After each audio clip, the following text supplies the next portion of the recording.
Vamos orar. Paizinho, obrigada por esse dia, Pai. Obrigada, Deus, porque teu sol brilha. Hoje eu estava com a cortina fechada e sentindo o calor e a luminosidade que vinha de trás. E eu dizia para mim mesma, às vezes a gente pode até nem estar vendo você diretamente, mas a gente sabe que você está lá, que você é poderoso, que você quer entrar, é só a gente tirar a cortina, que você adentra o ambiente com muita intensidade, muito mais do que se a gente te trancar lá fora. Deus, esse sol hoje de manhã, ele me falou tanto de você. E eu quero te pedir, Pai, em nome de Jesus, que tu venhas com teu Espírito Santo, falando conosco essa manhã, Senhor. Fala o nosso coração, Deus. Eu oro por mensagens, por palavras, Senhor, que sejam rema, que sejam pessoais, que sejam transformadoras. Faz, Senhor, teu mover no nosso meio essa manhã. Tem liberdade, Espírito Santo de Deus. Em nome de Jesus nós oramos. Amém. Amém. Vamos lá, amados. Vamos começar aqui com a revisão do capítulo 10. Intenso, né? Cheio de coisas. A gente viu que Pedro estava ali na cidade de Jope, onde ele já tinha realizado, né, uma ressurreição de Dorcas, mas ele foi chamado para Cesareia, que fica ali mais para cima um pedaço, né, ainda no litoral, né, no mar Mediterrâneo. E aí, ali residiam os procuradores e os governadores romanos da Judéia. A gente vai ouvir falar muito de Cesareia durante o livro de Atos, inclusive hoje, tá? E aí Pedro foi chamado para lá, para Cesareia, por Cornélio, que era um centurião romano, dos chamados tementes a Deus. Por quê? Porque ele era gentio, né? Ele era um centurião romano, mas ele acreditava em Deus e ele recebeu uma visão quando ele estava orando, né? E nessa visão ele recebeu uma ordem de mandar buscar Pedro, que estava lá na casa de Simão, o curtidor, em Jope, né? E aí, enquanto os emissários viajavam, Pedro subiu lá no teto da casa de Simão para orar, e aí ele teve outra visão, né? A visão daquele lençol descendo cheio de animais ali dentro, e ele recebeu uma ordem, né? A ordem era: siga os homens que estão vindo buscá-lo.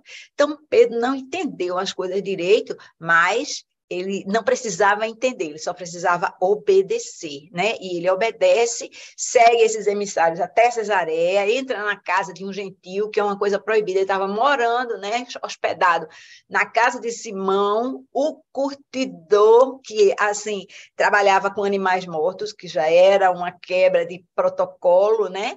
E agora ele estava entrando na casa de um gentio, que eles supostamente tinham que manter distância, e Pedro, quando ele entra lá, Cornélio diz a ele: o anjo me disse para ouvir o que você tem a me dizer. Então, Pedro começa a falar, ele prega um sermãozinho evangelístico, né, falando da vinda de Jesus, do que isso significou. E enquanto Pedro ainda estava falando, o Espírito desceu sobre aqueles gentios, todos que ouviam a mensagem, Cornélio, toda a família, alguns amigos mais chegados ali, e eles os ouviram falando em línguas e exaltando a Deus. Então, Pedro ordenou que eles fossem batizados em nome de Jesus Cristo, e aí depois eles pediram que Pedro ficasse com eles alguns dias ainda. Agora, começando o capítulo 11, o texto diz assim: os apóstolos e os irmãos de toda a Judéia ouviram falar que os gentios também haviam recebido a palavra de Deus. Assim, quando Pedro subiu a Jerusalém, os que eram do partido dos circuncisos o criticavam, dizendo: você entrou na casa de homens incircuncisos e comeu com eles. Era uma acusação, né? Aquilo. E aí eu fiquei meditando essa semana, sabe? Assim, a distância de Cesareia, que é onde isso aconteceu, esse evento de Pedro com Cornélio, né? Até Jerusalém, que é onde ele foi inquirido, aí agora é 119 quilômetros. E aí, para a gente ter um parâmetrozinho dessa distância, eu olhei aqui, A distância de Recife para João Pessoa é 116 quilômetros. É quase a mesma coisa, né? Quase a mesma distância, mas de repente você não vai ali. Mas você tem uma noção aqui para Oeste, para Caruaru, 133 quilômetros, ou seja, é perto, né? Ali, com 13 quilômetros de diferença da distância daqui para Caruaru. E aí eu fiquei perguntando, né? Será que você sabe? Imagine naquela época, né, sem celular, sem rádio, sem TV. O que é que está acontecendo lá em Caruaru? Porque, digamos que aconteça alguma coisa em Recife, Recife é a capital, a notícia chega lá, mas o negócio está acontecendo em Caruaru, eu não tenho rádio, eu não tenho TV, eu não tenho celular, eu sei o que está acontecendo em Caruaru. Eu hoje, com rádio, TV e celular, eu não sei o que está acontecendo em Caruaru, você sabe, eu não sei o que está acontecendo em João Pessoa, mas a notícia, né, daquela entrada de Pedro na casa de Cornélio e na conversão, né, daqueles homens, chegou até Jerusalém. E aí, aqueles que eram do partido dos circuncisos, que eram bem religiosos, eles souberam que os gentios haviam recebido a palavra de Deus e que eles tinham sido batizados. E aí eles vão inquirir de Pedro, né? Entrar na casa de um incircunciso, e especialmente dividir uma refeição com eles, era tradicionalmente proibido por lei. Por isso, eles tinham como usos, né, e costumes seguir ainda a tradição judaica e não fazer isso, né? Agora, nesse momento, fica claro por que Pedro levou várias testemunhas consigo quando ele foi de Jope para Cesareia. A gente não colocou aqui no resuminho, mas é um fato, né? Pedro levou testemunhas, várias testemunhas. E aí, continuando no versículo 4, Pedro então começou a explicar-lhes exatamente como tudo havia acontecido. Eu estava na cidade de Jope orando, caindo em êxtase, tive uma visão. Vi algo parecido com um grande lençol sendo baixado do céu, preso pelas 4 pontas, e que vinha até o lugar onde eu estava.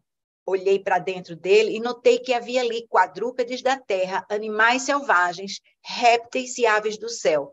Então ouvi uma voz que me dizia: levante-se, Pedro, mate e coma. Eu respondi: de modo nenhum, Senhor. Nunca entrou em minha boca algo impuro ou imundo. A voz falou do céu segunda vez: não chame impuro ao que Deus purificou. Isso aconteceu 3 vezes e então tudo foi recolhido ao céu. Então, eu queria salientar aqui, a gente viu tudo isso. Se você quiser mais detalhes sobre isso que aconteceu, volta lá na sessão da semana passada, né? E vê Atos 10. Isso tudo aconteceu em Atos 10. Mas aqui eu queria ressaltar que Pedro era líder da igreja, mas ele humildemente relatou em detalhe tudo o que aconteceu no terraço da casa de Simão. Ele não disse: olha, eu sei o que eu estou fazendo, e Jesus me comissionou diretamente, então é comigo. Não, ele não teve essa atitude, ele teve uma atitude humilde de relatar exatamente tudo o que tinha acontecido. Ele explicou por A mais B por que ele tinha feito aquilo que, aos olhos daqueles da tradição judaica, parecia errado, né? E aqui eu quero relatar que Lucas também se deu ao trabalho, na narrativa dele, de repetir o que se passou com Pedro lá no terraço. Quer dizer, não era o fato que estava sendo focado na Inquisição, que era a visita a Cesareia, mas o motivo por que Pedro fez aquilo. Estava a explicação completa no capítulo 10, ou seja, em outro rolo, mas também, né, no capítulo 11, aqui. Continuando no versículo 11, na mesma hora, chegaram à casa em que eu estava hospedado, isso ainda é Pedro fazendo o seu relato, né? Em que eu estava hospedado 3 homens que me haviam sido enviados de Cesareia. O Espírito me disse que não hesitasse em ir com eles. Estes 6 irmãos também foram comigo e entramos na casa de um certo homem. Ele nos contou como um anjo lhe tinha aparecido em sua casa e dissera: mande buscar em Jope a Simão, chamado Pedro. Ele lhe trará uma mensagem por meio da qual vocês serão salvos, você e todos os da sua casa. Então, essa ida de Pedro à casa de Cornélio não foi uma decisão de homens. Ele não tomou essa decisão na carne. Ela veio do alto. O Espírito falou a Pedro e o anjo falou a Cornélio. Vocês percebem como Deus ele faz as coisas todas se conectarem um e outro. Agora, preste atenção, minha gente, porque se um deles não está ouvindo, Cornélio, ouvindo a voz de Deus, eu quero dizer, Cornélio não ia chamar Pedro e Pedro não ia ser chamado para ir para lá. Isso tudo não iria acontecer. Você entende que cada um de nós tem que fazer a sua parte, está ouvindo e discernindo a voz de Deus, porque eu não sei se vocês entendem isso, mas para Pedro a situação era muito difícil, porque ele tinha leis que ele obedeceu a vida inteira, leis dadas por Deus, que ele supostamente deveria obedecer, que era esse distanciamento, porque eles eram um povo separado. Só que agora Deus está querendo falar de como é a separação na nova aliança. Nós somos separados também, né? Mas a nossa separação não é no sentido de não interagir com as pessoas, que muita gente pensa, não, eu sou crente, eu não vou ali naquele lugar. Mas, às vezes, você, crente, deve ir naquele lugar para levar a mensagem de Jesus. Então, às vezes, a gente vai no meio do carnaval de Olinda, de Recife Antigo, para a gente pregar a palavra de Deus. Agora, cuidado para não ser contaminado, né? Às vezes, a gente vai para contaminar e acaba sendo contaminado. Então, a gente tem que estar firme na nossa fé, né? Firme na nossa relação com o Senhor. E aí, de novo, ressaltando que Pedro, desde antes, desde Jope, já tinha levado 6 testemunhas consigo para Cesareia, né? Porque ele sabia que tinha que se explicar mais tarde e já estava se preparando para isso. Continuando agora no versículo 15. Quando comecei a falar, continua Pedro, né? O Espírito Santo desceu sobre eles como sobre nós no princípio, está falando de Pentecostes. Então, me lembrei de que o Senhor tinha dito, João batizou com água, mas vocês serão batizados com o Espírito Santo. Se, pois, Deus lhes deu o mesmo dom que nos dera quando cremos no Senhor Jesus Cristo, quem era eu para pensar em opor-me a Deus? Ouvindo isso, não apresentaram mais objeções e louvaram a Deus, dizendo, então, Deus concedeu arrependimento para a vida até mesmo aos gentios. Vocês veem a importância desse ato. Não é o ato em si apenas importante. A gente já viu que Cesareia é um lugar importante e aquele centurião era um homem importante. Então, a posição dele ali era estratégica, né, para a expansão do reino, mas observe que há um entendimento da novidade, do novo paradigma, da nova aliança. É uma coisa que nós vivemos hoje, né, porque Deus quer trazer avivamento em nós. Nós vivíamos uma religiosidade, né, distante de Deus, mas agora a gente é convidado para uma intimidade com Ele, a gente precisa estar atento a isso, né, que a gente possa, como aqueles homens, entender que Deus tem novidade de vida para nós também, né? Enfim, esse entendimento, né, ele chega para todos os apóstolos e não apenas para Pedro, que viu aquele lençol descendo, né, com todas aquelas criaturas proibidas ali dentro e Deus dizendo, levante-se, mate e coma, né? Entre aí, faça isso, já não são mais proibidos. Vamos continuar aqui, a partir do versículo 19. Os que tinham sido dispersos por causa da perseguição desencadeada com a morte de Estevão chegaram até a Fenícia, Chipre e Antioquia, anunciando a mensagem apenas aos judeus. Veja o detalhe de Lucas. Eles estavam pregando sim a mensagem estava se expandindo, mas eles estavam anunciando a mensagem apenas para os judeus, né? Alguns deles, todavia, cipriotas e sirineus, foram a Antioquia e começaram a falar também aos gregos, contando-lhes as boas novas a respeito do Senhor Jesus. A mão do Senhor estava com eles, e muitos creram e se converteram ao Senhor. Então, agora a gente vê aqui, e eu ressaltei aqui em letras gigantescas, teve início a pregação intencional aos gentios.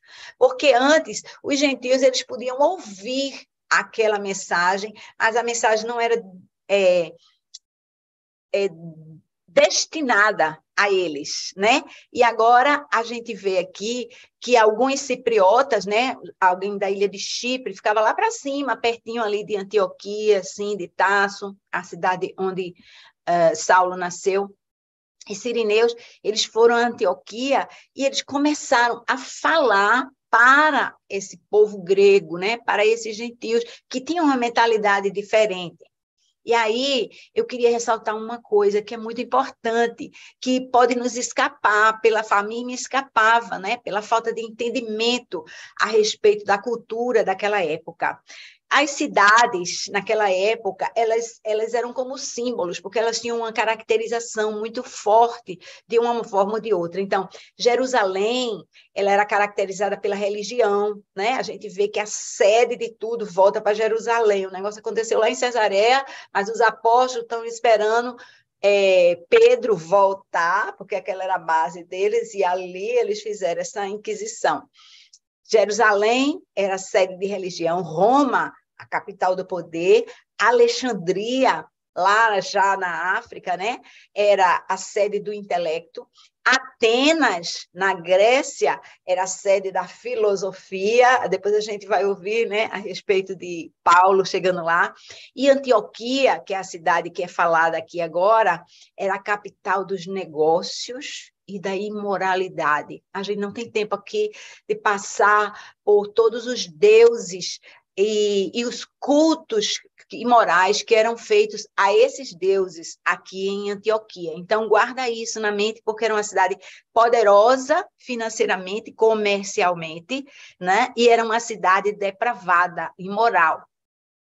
E agora, aqueles homens estavam ouvindo a pregação, você vê que claramente a palavra diz que os cipriotas e sirineus foram a Antioquia e começaram a falar também aos gregos, algumas versões dizem aos helênicos, né, porque era toda uma ideia, toda uma filosofia helênica, e aí esses homens, veja o que diz a palavra do Senhor, a mão do Senhor estava com eles e muitos creram, não é mais todos, como em algumas cidades que a gente viu, né, no passado, na região ali da Judéia e um pouco além, mas muitos creram. E aí eu digo, agindo Deus, quem impedirá? Mas aos homens pertence a escolha. Então, o nosso papel é pregar. Às vezes a gente diz, a gente pregou, ninguém veio à frente, ninguém entregou a vida a Jesus, ou então só um entregou a vida a Jesus. Gente, o nosso chamado é para ir e pregar o evangelho a toda criatura, e a escolha, a decisão é de cada um, tá? Continuando no versículo 22. Notícias desse fato chegaram aos ouvidos da igreja em Jerusalém, esse fato que estava acontecendo lá em Antioquia. Então, eles enviaram Barnabé a Antioquia. Este, ali chegando e vendo a graça de Deus, ficou alegre e os animou a permanecerem fiéis ao Senhor de todo o coração. Ele era um homem bom, cheio do Espírito Santo e de fé, e muitas pessoas foram acrescentadas ao Senhor.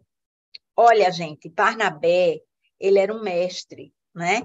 Mas ele era conhecido por sua generosidade. Eu botei aqui uma referência a Atos 4, que ele vendeu as suas posses e colocou ali aos pés dos apóstolos.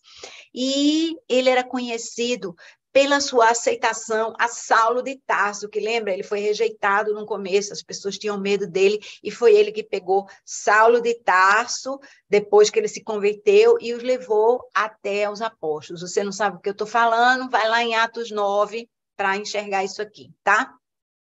E aí você vê que eles enviaram Barnabé essa pessoa com esse perfil para aquela cidade de Antioquia, onde Deus estava movendo, sabe? A gente precisa ver o que Deus está fazendo e a gente precisa se alinhar com o que ele está fazendo, né? Ser parceiro com ele. Eles mandaram Barnabé para lá.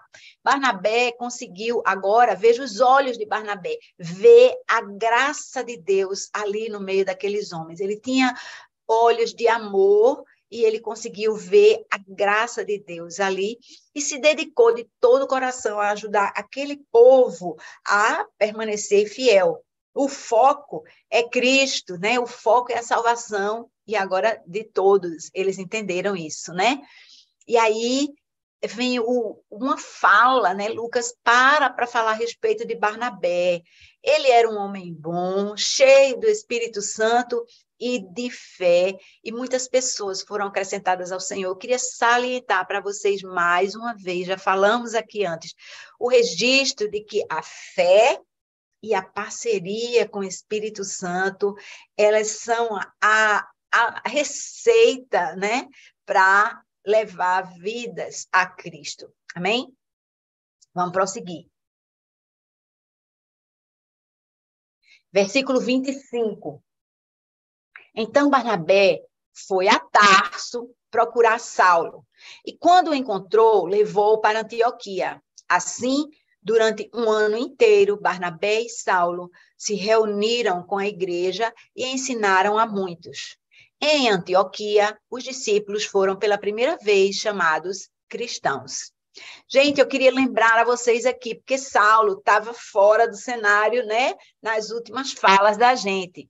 Saulo, eu queria resgatar aqui que Barnabé já tinha visto Saulo pregar em Jerusalém. Também botei a referência aqui e citei para vocês. Atos 9, 28 a 30, diz assim: assim Saulo ficou com eles, depois que Barnabé levou Saulo para os apóstolos, dizendo, minha gente, ele pregou, foi muito lá, em nome de Jesus. Pá, Saulo já estava há anos, né, pregando a Cristo. E Barnabé os apresentou, e aí depois disso a palavra continua dizendo, assim Saulo ficou com eles e andava com liberdade em Jerusalém, pregando corajosamente em nome do Senhor. Isso é no passado, tá? Falava e discutia com os judeus de fala grega, mas estes tentavam matá-lo. Sabendo disso, os irmãos o levaram para Cesareia, aquela cidadezinha lá que acabou de ser citada, e o enviaram para Tarso, que era a sua cidade original. Aí agora, Barnabé, que está lá em Antioquia, se lembra, poxa, esse povo sabe de nada, que era bom que tivesse um mestre. Ele lembrou que Saulo era um bom mestre, conhecedor da palavra, né? Ele sabia como traduzir Deus para as pessoas. Aí Antioquia e Tarso, né, a cidade onde Saulo estava, distanciavam apenas 150 quilômetros uma da outra. Resultado, Barnabé foi para Tarso procurar Saulo. E aí ele o encontrou, pegou Saulo, levou para Antioquia, trabalharam juntos, né? Os seguidores de Jesus, eles tinham sido chamados de discípulos antes, tinham sido chamados de irmãos, tinham sido chamados de testemunhas, tinham sido chamados de seguidores do caminho, tinham sido chamados de santos, eu botei uma referência aqui, 9:13, mas agora eles estavam sendo chamados de cristãos. Também não dá para trabalhar essa palavra, cristãos, mas significa do partido de Jesus. Eu achei isso tão significativo, né? Partido de Jesus, não partido de A, de B e de C, o partido de Jesus Cristo. É isso que se chama ser cristão. Continuando no versículo 27. Naqueles dias, alguns profetas desceram de Jerusalém para Antioquia.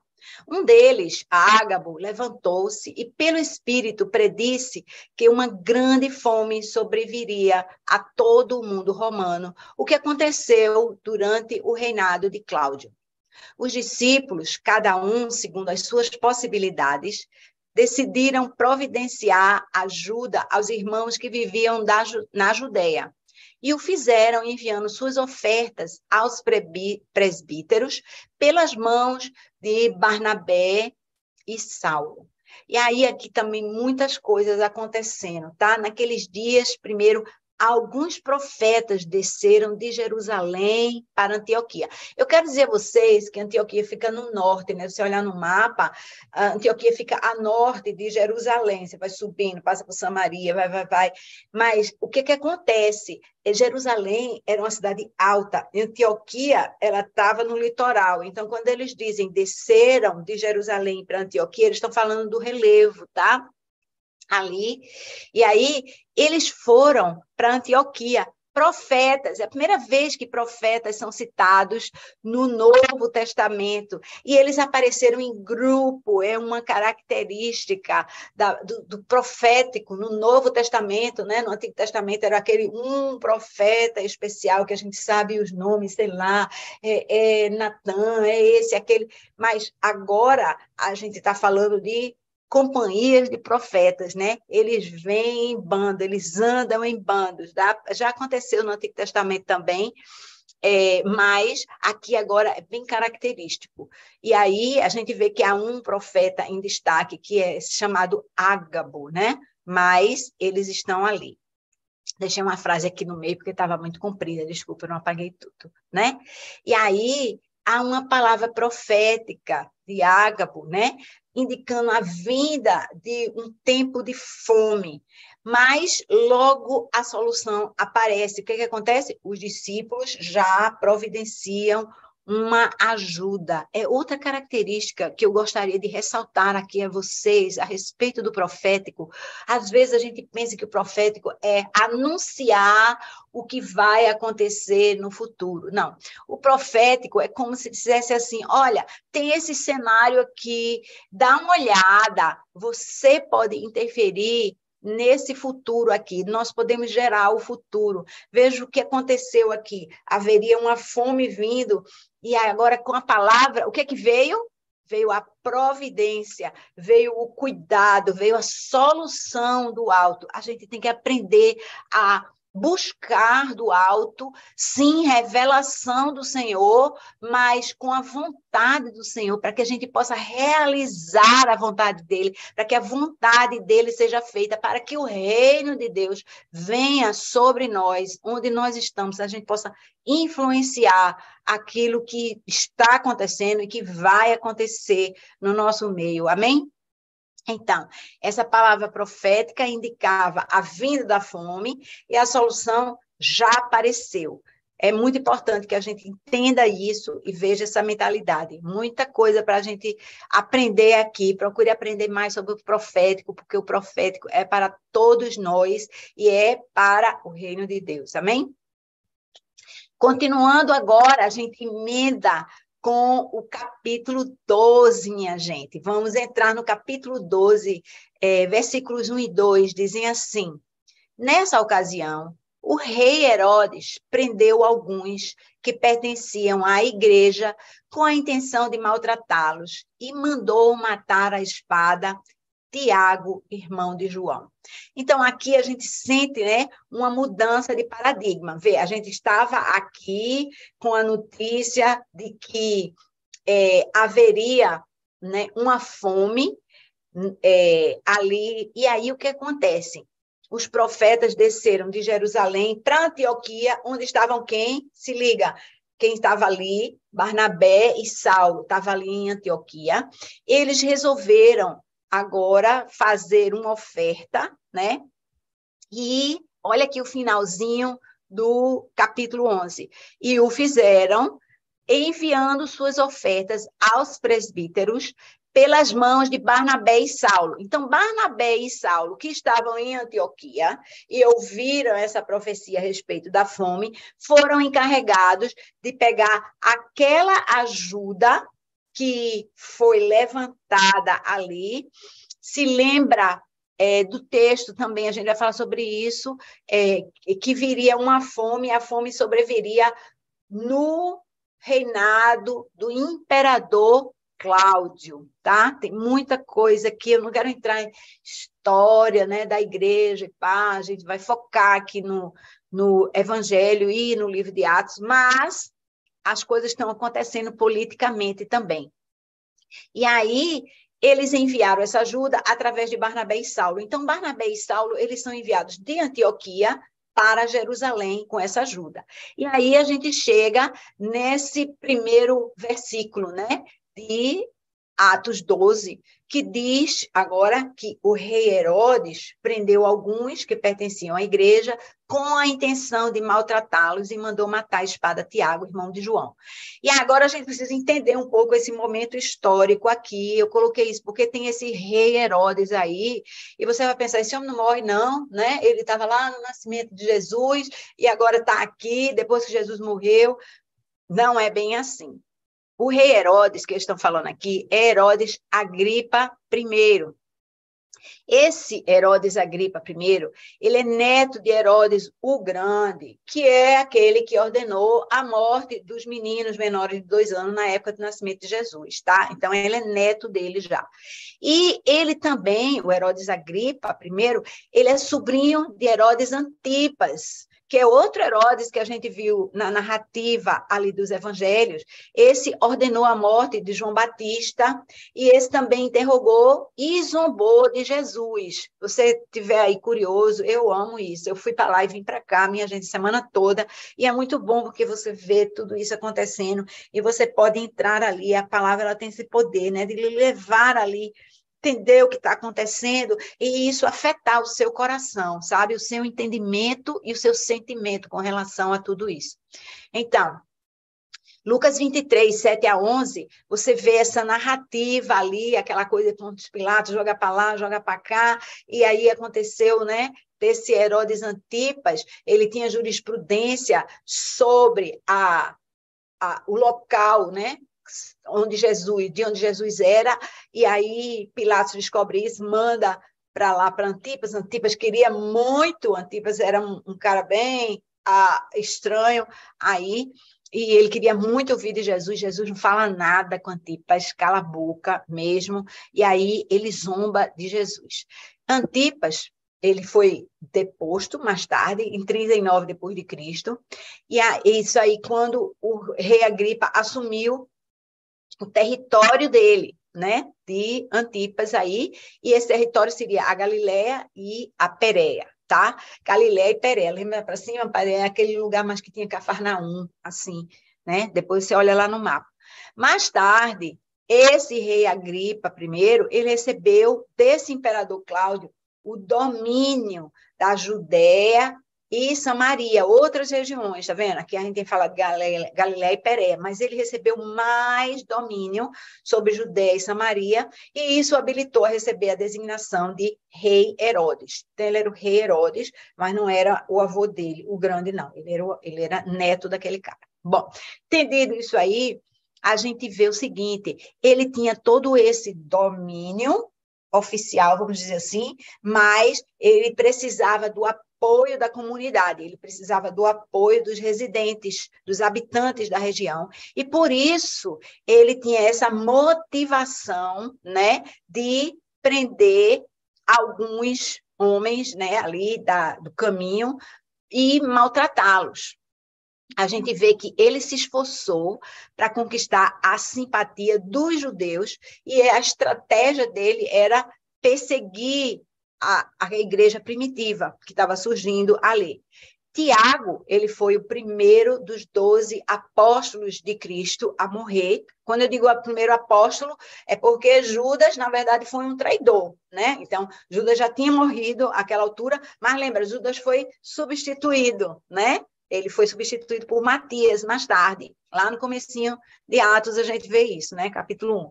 Mas a gente vê que os 12 foram restaurados ali, né? Com a vinda de Matias. Mas desses 12, o primeiro a morrer foi Tiago, que era o irmão de João o apóstolo, que, por sinal, foi o último dos 12 a morrer, depois que ele escreveu o livro de Apocalipse, tá?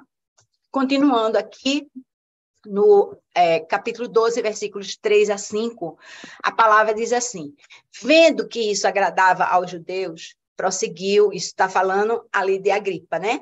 O rei Herodes Agripa. Vendo que a morte de Tiago agradou aos judeus, prosseguiu, prendendo também Pedro durante a festa dos pães sem fermento.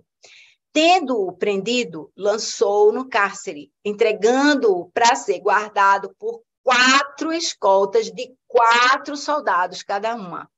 Herodes pretendia submetê-lo a julgamento público depois da Páscoa. Pedro, então, ficou detido na prisão, mas a igreja orava intensamente a Deus por ele.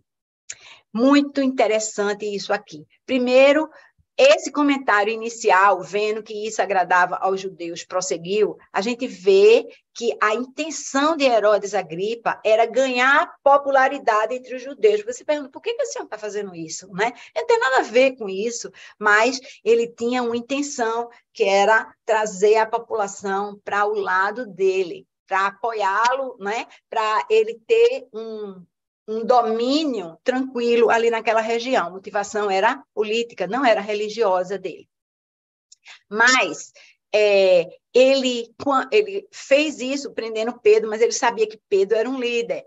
E aí, a Páscoa estava acontecendo, tinha muitos visitantes, e ele não queria nenhum tipo de revolução ali. Então, ele preferiu somente prender Pedro, planejando colocar ele no cárcere para julgá-lo depois da Páscoa.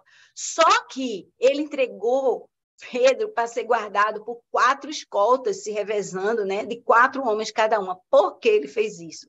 Minha gente, vocês se lembram de Atos 5? Aqui tem um trecho que eu repeti aqui, porque é muito relevante para a gente agora, né? O sumo sacerdote, ele já tinha mandado prender os apóstolos, mas um anjo os tinha libertado. Então, citei aqui um trecho de Atos 5 que diz assim: mas, durante a noite, um anjo do Senhor abriu as portas do cárcere, levou-os para fora e disse: dirijam-se ao templo e relatem ao povo toda a mensagem desta vida. Estão lembrados disso? Está lá nos versículos 19 e 20. É porque eles tinham prendido aqueles homens que estavam pregando lá no pátio do templo. Aí o anjo foi lá, soltou e disse: volta para o templo e vai pregar lá de novo. Aí quando eles se reuniram, mandaram chamar os prisioneiros, eles estão pregando lá no templo. E aí, Agripa, ele sabia disso, né? Herodes estava sabendo disso. E aí, o que ele fez? Ele resolveu que ele ia estar prendendo esse cara, mas da minha cela, ele não vai sair. Em vez de prender ele com um soldado, como era normal, ele prendeu 2, um de cada lado ali, e tinha mais 2 do lado de fora, né? Ele disse: eu vou reforçar a guarda aqui, porque de mim esse prisioneiro não vai fugir. E aí, o texto termina aqui no versículo 5, dizendo: Pedro, então, ficou detido na prisão, mas a igreja orava intensamente a Deus por ele. Essa palavra intensamente, ela modifica, é um advérbio, né? A gente sabe, o verbo orava. Minha gente, tem muito jeito de orar. Tem muito jeito de orar. Orar assim, abrindo a boca e repetindo, a gente sabe nem o que está falando. Orar com sono, orar com raiva, orar sem fé, orar intensamente significa, e de novo, a gente foi lá para o termo grego original, a gente foi na referência de Strong, que fala o que essa palavra significa. Essa palavra, que tem código G1618, G de grego, né? Porque Strong tem versões de grego e tem versões de hebraico. Isso significa de maneira fervorosa, com muita fé e continuamente. Eles estavam orando, né, a Deus por Pedro dessa forma, da forma ectinos, a forma fervorosa, com muita fé e continuamente. E esse continuamente é bem interessante, porque lembra, Pedro foi preso aqui antes da Páscoa. E aí a gente vai ver o resultado disso depois da Páscoa. E lembra que a Páscoa durava uma semana, então esse continuamente tem muito a ver. Não é por meia hora, não é por 1 hora, não é por 2 horas, não é numa vigília, é continuamente. Continuando no versículo 6 do capítulo 12. Na noite anterior ao dia em que Herodes iria submetê-lo ao julgamento, ou seja, passada a Páscoa, né? Pedro estava dormindo entre 2 soldados, preso com 2 algemas, e sentinelas montavam guarda à entrada do cárcere.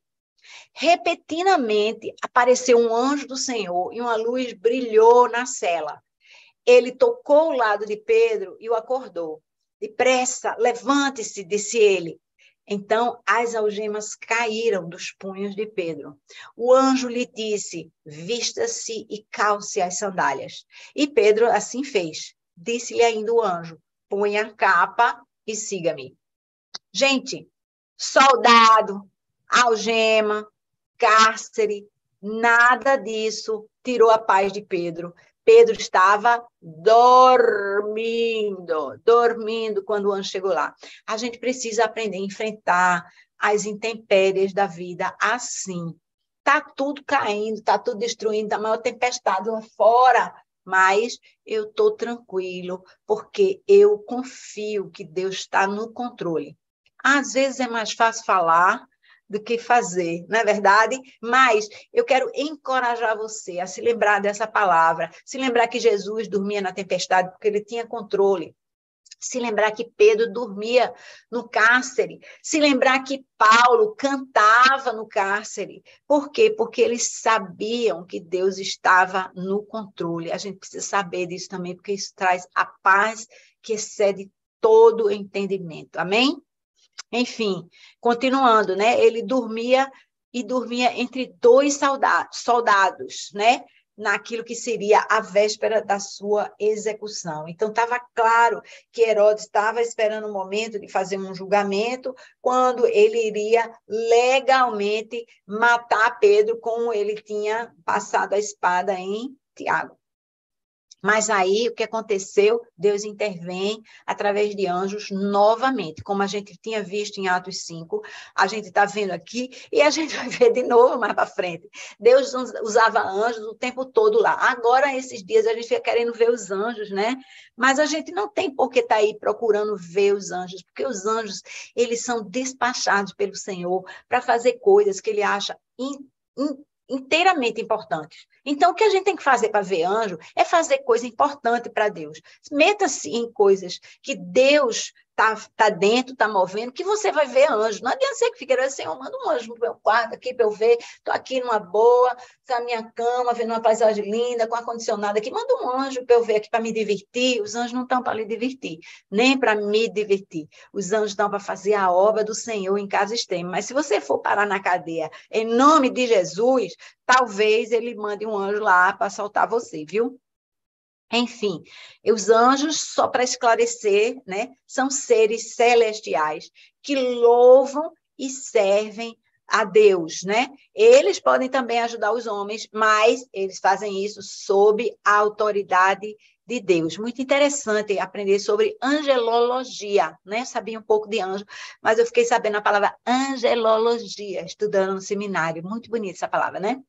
Continuando no capítulo 12, versículo 9. E, saindo Pedro, o seguiu, não sabendo que era real o que se fazia por meio do anjo, porque tudo lhe parecia uma visão. Passaram a primeira e a segunda guarda e chegaram ao portão de ferro que dava para a cidade. Este se abriu por si mesmo para eles e passaram. Tendo saído, caminharam ao longo da rua e, de repente, o anjo o deixou. Então Pedro caiu em si e disse: agora sei, sem nenhuma dúvida, que o Senhor enviou o seu anjo e me libertou das mãos de Herodes e de tudo o que o povo judeu esperava. Gente, Pedro sabia que algo importante ele estava ali acontecendo, mas ele não compreendia direito o que tinha, né? O plano, qual era, o que estava acontecendo de verdade, o que era impressão, a visão dele, porque esse povo tinha visões, né, externas, e aí ele não sabia o que era real e o que não era. Mas, de repente, ele obedeceu à instrução do anjo e, de repente, ele estava na rua, ele estava solto. O anjo não mandou ele voltar lá e pregar, porque a situação agora já era bem diferente, né? Mas é importante que a gente entenda, Deus tem poder sobre todas as coisas, né? Não importa quais são as dificuldades, o que parece, né, impossível, Deus pode fazer, e ele tem poder sobre os seres vivos e sobre as coisas mortas, sem vida, né? A gente vê que as algemas caíram das mãos de Pedro. Ninguém mandou fazer nada, o anjo não deu ordem, Deus não deu ordem, Pedro não deu ordem, as algemas caíram. Os portões se abriram, né? O portão se abriu por si mesmo, porque Deus queria isso, né? Deus tem poder sobre todas as coisas, seres viventes e seres não viventes. E aí a gente vê que Pedro foi liberto, mas Tiago morreu pela espada. E às vezes a gente pergunta assim, por que Pedro foi liberto e Tiago foi morto? E a gente fica questionando os porquês de Deus. Sabe o quê? Deus é Deus, minha gente. Eu não sei o porquê de muita coisa. Eu não sei porque a gente ora e um é curado e o outro não é curado, porque um ressuscita e o outro morre. Eu não sei o porquê de muitas coisas, mas uma coisa eu sei. Deus, ele tem poder, ele tem propósito. E uma coisa eu tenho sempre no meu coração, a vontade de Deus ela é boa, perfeita e agradável. Então, a minha resposta é sempre, eu estou junto com a vontade de Deus. Não importa o que Deus quer, o que eu acho do que Ele quer, para mim o que importa é essa a sua vontade? Eu estou junto com a sua vontade, eu concordo com você, Senhor. Para mim pode parecer estranho, pode parecer errado, tem gente que acha errado as coisas que Deus faz. Não, Deus não devia ter feito isso, não. A gente se dá o direito. E aí eu penso que Deus fica assim, como ele disse lá para Jó, né? Onde é que você estava quando eu estava criando o universo, né? A gente às vezes tem a nossa mente tão pequenininha, tão fechada, que a gente se acha igual a Deus. Isso é um erro fatal, né? É uma premissa realmente impossível, que tira tudo mais de cena. Pense bem, ele é o criador do universo. Você criou o quê? Né? Você pode criar até uma comida numa panela, ou você pode criar um sapato, né? Um carro, mas você não pode criar o universo, é bem longe, né? Se você cria alguma coisa, é porque Deus colocou o poder da criação em você e em mim, tá? É bom a gente entender que Deus tinha um propósito, tinha um entendimento, tinha um plano. Estava na hora de Tiago ir para junto dele, para a glória, que com certeza ele foi, né? E estava na hora de Pedro continuar a arrancar a orelha do povo aí, né? Deus tem um plano, o importante para a gente é saber qual é o plano dele para a nossa vida. O que ele quer que eu faça, em vez de eu ficar perguntando por que aquela pessoa está ali? Eu não sei por que Deus faz isso. Para com isso. Olha mais para a palavra como um espelho para a tua vida. Continuando aqui, ai, gente, está adiantando, mas eu vou tentar puxar um pouquinho mais. Versículos 12 a 15. Percebendo isso, ele se dirigiu à casa de Maria, mãe de João, também chamado Marcos, onde muita gente se havia reunido e estava orando. Pedro bateu à porta do alpendre e uma serva chamada Rode veio atender. Ao reconhecer a voz de Pedro, tomada de alegria, ela correu de volta, sem abrir a porta, e exclamou: Pedro está à porta. Eles, porém, lhe disseram: você está fora de si. Insistindo ela em afirmar que era Pedro, disseram-lhe: deve ser o anjo dele. Gente, muita coisa engraçada. Esse trecho aqui é bem engraçado. Primeiro, porque Pedro foi até a casa de João Marcos. Esse João Marcos, na casa da mãe dele, na verdade, né? É o autor do segundo evangelho, sabe? O evangelho segundo Marcos, pronto, é esse cara daí, né? Era a casa da mãe dele. E aí, Pedro devia ter o conhecimento de que o povo costumava se reunir ali para orar, e ele tinha certeza que o povo estava orando por ele, então ele já se dirigiu à casa de João Marcos lá. Aí chega essa serva Rode, que conhece, veja a familiaridade de Pedro com aquela família, porque a serva Rode reconheceu a voz de Pedro, só que ela ficou tão emocionada que ela não abriu o portão, saiu correndo para avisar o povo: Pedro está aqui. E o povo, eu quero lembrar para vocês, olha o que está aqui em vermelho, eu botei assim, às vezes, nós somos assim, minha gente. Lembra a palavra dizia lá que eles estavam orando intensamente, orando continuamente, orando com fé, orando isso, orando aquilo, mas quando a serva chega e diz: Pedro está aí, qual é a resposta deles? você está fora de si. Isso é impossível de acontecer, né? Deve ser o anjo dele. Eles achavam mais fácil um anjo aparecer ali na porta do que Pedro sair da cadeia. Vê mesmo a situação. Às vezes a gente é assim. A gente está orando, mas a gente não acha que Deus pode vencer aquele câncer terminal. Ele pode, a gente tem visto. E no nosso meio, eu estou falando sério, Deus faz milagres incríveis, e a gente passa batido, a gente se esquece com a facilidade, a gente não tem um lembrete, uma anotação, não, aqui a gente orou e fez isso, aconteceu isso, né? Pessoas foram levantadas, a gente pode olhar toda semana, vai lá no grupo da intercessão, que você vai ver quantas pessoas são resgatadas pelo Senhor, milagres, semana após semana após semana, não se esqueçam disso, né? Isso é fácil o vento levar na nossa mente, né? A gente não pode ser assim, a gente precisa crer, né? Quando a gente orar por chuva, sair com a sombrinha debaixo do braço, porque eu creio que vai chover. Movendo para frente, versículos 16 e 17, esse é o penúltimo slide, minha gente. Mas Pedro continuou batendo, e quando abriram a porta, o viram, ficaram perplexos.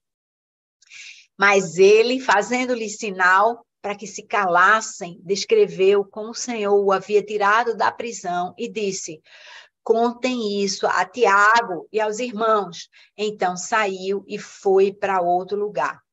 Esse Tiago aí, que está aí nesse versículo 17, lembra, gente, ele não podia ser o apóstolo Tiago, porque o apóstolo Tiago, ele tinha sido morto lá no versículo 1, a gente viu essa história, né? No Atos 12, 1, estava lá que ele foi morto ao fio de espada. Mas, pela falta, né, de um adjetivo, entende-se, né, os estudiosos entendem que esse Tiago, que Pedro está se referindo aqui, é o irmão de Jesus, que não era apóstolo, tá? Aquele Tiago era o irmão de João, né? Os filhos do trovão, os filhos de Zebedeu. Mas esse Tiago que Pedro está se referindo aqui é o irmão de Jesus, que nessa época, né, porque muitos anos se passaram depois da morte de Jesus, ele já tinha se tornado um líder da igreja em Jerusalém. Então, entende-se que assim, conta Tiago, todo mundo vai ver, que Tiago? Qual Tiago? É esse Tiago que você está pensando aí, né? E aos irmãos, contem, espalhem isso. E aí, uma frasezinha pequena seguinte diz assim: então saiu e foi para outro lugar. E uma coisa importante da gente mencionar é que só mais uma vez no livro de Atos todo, Lucas vai se referir a Pedro, talvez por uma questão de segurança, para não falar onde ele estava, porque aqueles escritos, lembra, eles eram espalhados, né? Lucas, ele para de falar sobre Pedro nesse relato de Atos e ele só vai mencionar ele uma vez num concílio que aconteceu em Jerusalém. A gente vai ver mais para frente, lá no capítulo 15, tá certo? Mas isso não significa que Pedro parou de trabalhar na obra do Senhor. Só diz que ele saiu e foi para outro lugar. Lucas, o detalhado Lucas, ele não coloca para onde Pedro foi. Mas a gente vê que o trabalho de Pedro continua, e eu ressaltei aqui embaixo, né? A gente vê pelas cartas. Carta de Paulo, que a certa altura Pedro vai para Antioquia, isso está lá na carta aos Gálatas, capítulo 2, versículo 11. A gente vê isso em cartas de Pedro, lembra que Pedro escreveu várias cartas, e aí na primeira carta de Pedro, logo no comecinho, Pedro, ele diz assim: Pedro, apóstolo de Jesus Cristo, aos eleitos de Deus peregrinos, dispersos no Ponto, na Galácia, na Capadócia, na província da Ásia e na Bitínia. A gente vê Pedro citando lugares onde possivelmente e provavelmente ele esteve e operou, então ele escrevia aquelas igrejas. Então, Pedro não escreveu cartas a lugares específicos, como Paulo fez, mas ele escreveu cartas gerais, chamadas cartas às igrejas, né, em geral, e aqui ele está apontando igrejas de vários lugares, tá? Finalmente, Atos 12 termina assim, nos versículos 18 a 20. De manhã, não foi pequeno o alvoroço entre os soldados quanto ao que tinha acontecido a Pedro. Fazendo uma busca completa e não o encontrando, Herodes fez uma investigação entre os guardas e ordenou que fossem executados. Depois, Herodes foi da Judéia para Cesareia e permaneceu ali durante algum tempo. Ele estava cheio de ira contra o povo de Tiro e de Sidom. Contudo, eles haviam se reunido e procuravam ter uma audiência com ele, tendo conseguido o apoio de Blasto, homem de confiança do rei, pediram paz, porque dependiam das terras do rei para obter alimento. Observe que Herodes ele não entendeu ou não aceitou o milagre de Deus, né? Ele já sabia que Deus tinha mandado um anjo e que tinha livrado os apóstolos antes. Ele achou que ele conseguiria prender Paulo agora, né? Ali, Pedro, agora ali, e ficou frustrado quando ele fugiu, e ele mandou executar 16 homens, 16 soldados dele ali, por causa da sua frustração. Herodes vai para o quartel-general, ele saiu, né, daquela cidade de Jerusalém, onde ele estava, foi para o quartel-general lá em Cesareia, de novo, né? Herodes, ele não tinha misericórdia de ninguém. E aí eu errei, porque eu tinha dividido mais um pouquinho. Agora sim, esse é o último slide. Versículos 21 a 25, conta uma história meio que trágica, mas que mostra bem que Deus está atento a tudo. Preste atenção. No dia marcado, Herodes, vestindo seus trajes reais, o dia marcado para aquela conferência com o povo de Tiro e Sidom, tá? Vestindo seus trajes reais, sentou-se em seu trono e fez um discurso ao povo. Eles começaram a gritar: é voz de Deus e não de homem. Visto que Herodes não glorificou a Deus, imediatamente um anjo do Senhor o feriu e ele morreu comido por vermes. Entretanto, a palavra de Deus continuava a crescer e a espalhar-se. Tendo terminado sua missão, Barnabé e Saulo voltaram de Jerusalém, levando consigo João, também chamado Marcos. Olha, Herodes, ele, no começo da história, ele parece estar ali no auge, né? Sendo chamado de Deus, né? E diz que ele usava uma roupa prateada e a luz do sol batia naquela roupa e ela resplandecia e as pessoas ficavam pensando, é voz de Deus e não de homem, né? Mas Deus, ele manda um anjo para mudar o cenário. Do mesmo jeito que ele mandou um anjo para mudar o cenário de Pedro naquele cárcere, ele ficou livre, ele também, Deus mandou um anjo para tomar conta, né, da vida de Herodes ali e mudar o cenário ali.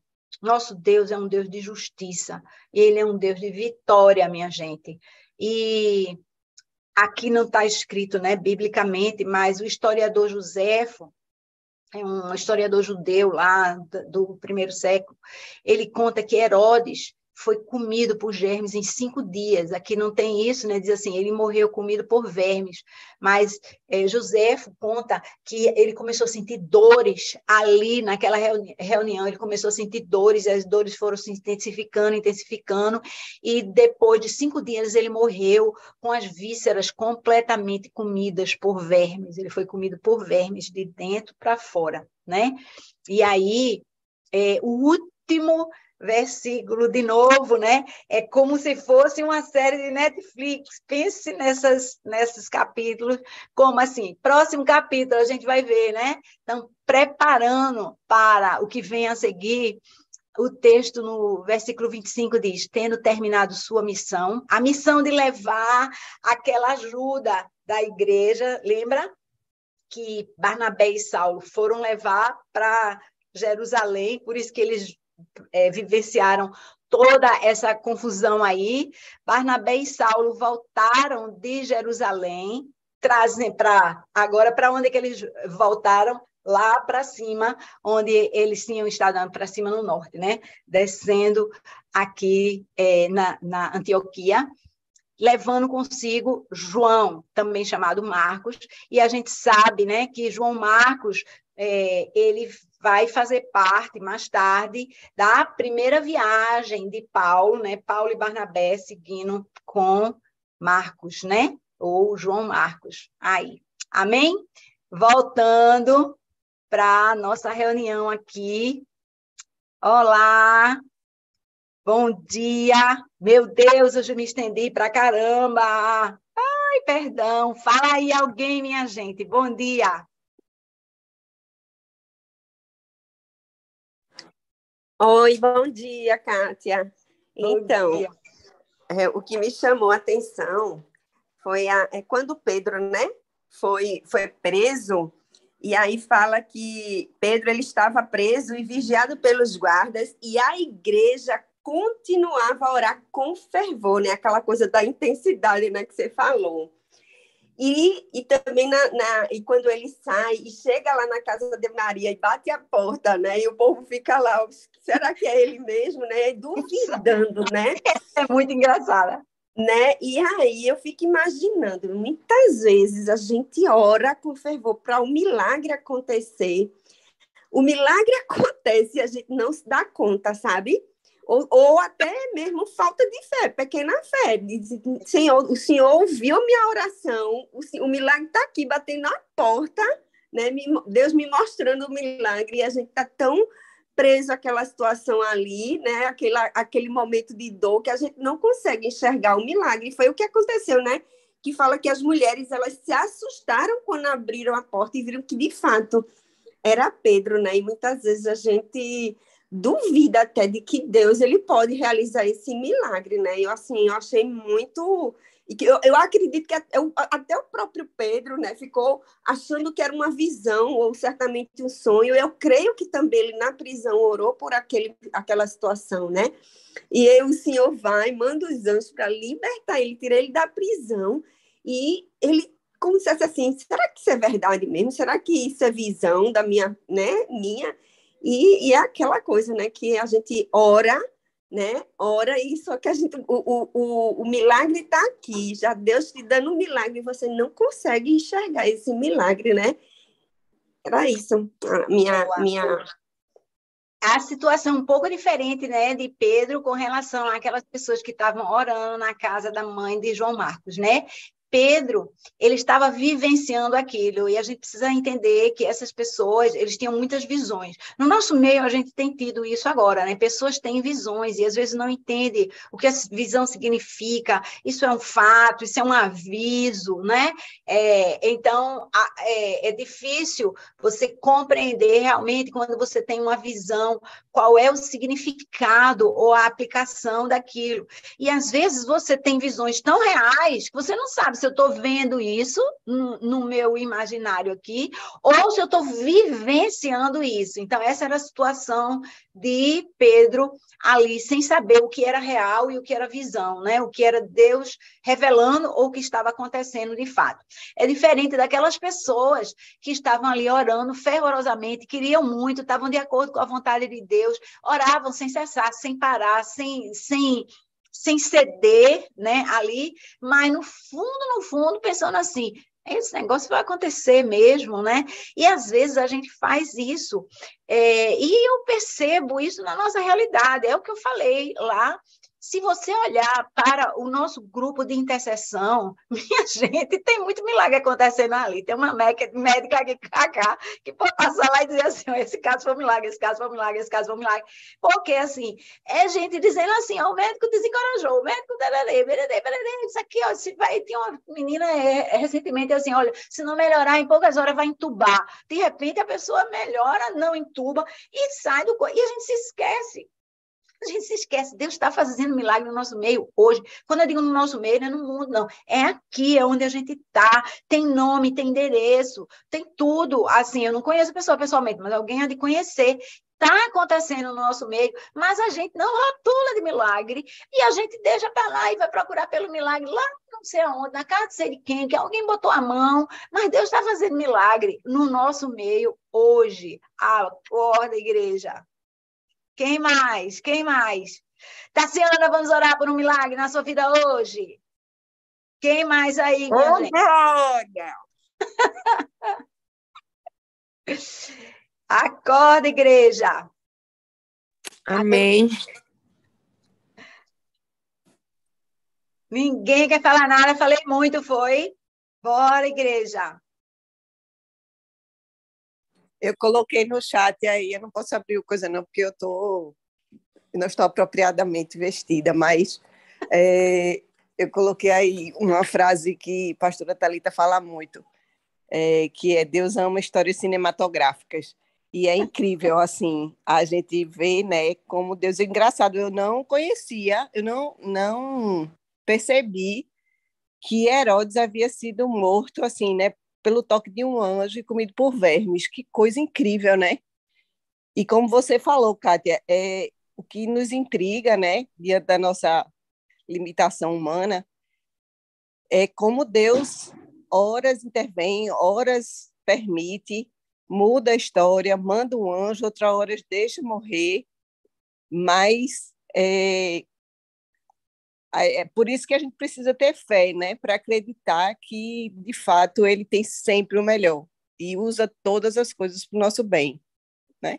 Então, acho que essas histórias da Bíblia, né, são para nos revelar isso, assim, para a gente nunca duvidar daquilo que Deus tem para nós, que embora aos nossos olhos, né, diante do nosso entendimento, a gente não consiga compreender de fato, mas sabendo que ele não está alheio, como você falou, né? O Deus estava atento e na hora que Herodes ficou querendo parecer um Deus, Deus disse, não, chegou a hora, tá bom, já deu para você e tchau, né? Exato. É muito enriquecedor ouvir essas reflexões. Que Deus lhe abençoe, viu, minha irmã? Tem sido uma bênção. Amém, glória a Deus. Eu queria dizer o seguinte, eu realmente não quero ser a pessoa que explica as escolhas de Deus, sabe? Mas uma coisa muito fácil de você pensar com relação à morte de Tiago é assim, às vezes as pessoas hoje pregam, né? Um Deus que protege, que dá dinheiro, que lhe enriquece, né? A chamada teologia da prosperidade. E eu acho que Deus, de vez em quando, pode permitir um negócio desse até por misericórdia, para a gente não ficar numa fé de buscar o bem bom, de buscar o bem bom. Olha que o negócio é pesado, o negócio é pesado. Foi uma frase ali, mas olha, Tiago morreu, filho do trovão, né? Que a gente mande fogo do céu para matar esse povo? Assim, ó, o cara vem com a espada e mata você. Então, eu creio que verdadeiramente o importante é a gente ouvir o que Deus diz, sabe? Ele disse isso, e não eu vou ficar imaginando isso ou aquilo que ele não disse, né? É muito importante. E eu acho que a escolha dos fatos aí, das narrativas, elas são suporte para tudo aquilo que ele fala de verdade, né? Chamado ao sacrifício. Vamos, Cacá! Assim, eu fiquei refletindo, me saltou aos olhos a questão de Pedro, né? Quem foi Pedro? Quem era Pedro, né? Que negou Jesus 3 vezes, né? E o poder do Espírito Santo na nossa transformação, na transformação dele, para ele relatar, como ele relatou aqui, humildemente, né? Então, me impactou bastante isso. Quando a gente busca o Senhor, o Espírito Santo que habita em nós, ele vai nos transformando completamente, para que nós possamos realmente fazermos a obra que Deus quer que cada um faça. Né? Eu fiquei assim, impactou bastante essa parte. É muito importante isso, e a gente vê que isso, a repetição de Lucas, eu boto sempre naquelas letrinhas ali, meio rosinhas, assim, a repetição, e houve, né, a conversão de muita gente, houve a conversão de muita gente, houve a conversão de muita gente, essa coisa, ela está sempre ali, porque esse é o alvo, a igreja do Senhor, ela tem um motivo para estar aqui, é para arrebatar aqueles que pertencem a Cristo. O resto é o cenário, o resto é o detalhe, é a florzinha do palco, mas a ação de verdade é a respeito de vidas e vidas transformadas, porque quando a gente vem para Cristo, a gente vira outra pessoa, né? É verdadeiramente um novo nascimento e novas prioridades, né? Novos valores. Então, tudo se faz novo, como diz na nossa palavra, né? A palavra do Senhor. Amém? Amém. Amém, pastorzão, espichamos que só. Vamos aí com você, tem a palavra, pega o microfone e fale. Muito bom, gente. Muito bom dia. Ó, demorou tanto que deu até tempo de eu chegar na igreja.